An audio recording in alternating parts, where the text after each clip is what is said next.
House Speaker Nancy Pelosi and Treasury Secretary Steven Mnuchin plan to hop on the phone again today as they get closer to a stimulus deal. Washington correspondent Jessica Smith is here with the latest. Jessica?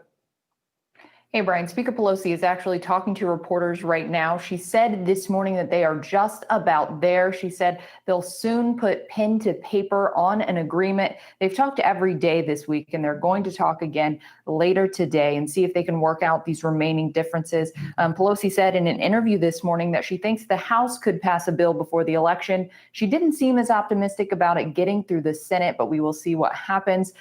President Trump also casting doubt on this deal, saying that he doesn't see any way the Democratic leaders will, quote, do what is right on stimulus. But this will be continued here. We'll see what Pelosi has to say as she continues to speak to reporters. And Jess, there is a new plan to help the U.S. tourism industry, which has been decimated during this pandemic. What is that about? Right. This is a bipartisan bill that would use tax credits to try and help the travel and hospitality sector. I talked to the senator from Nevada, Catherine Cortez Masto, about this. Clearly, Nevada is very dependent on tourism, on hospitality.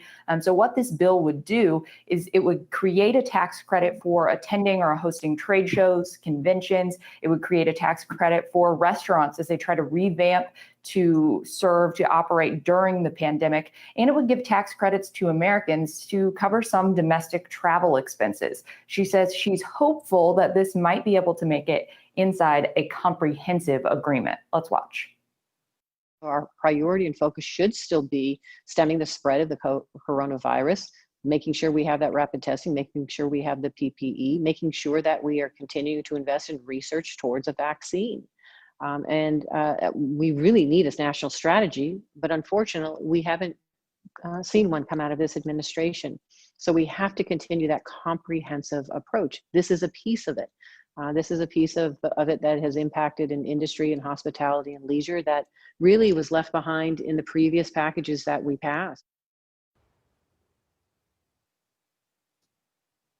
I did ask if she thought that we'd get a deal before the election. She said she didn't know, but she said that they have to keep negotiating no matter what happens here.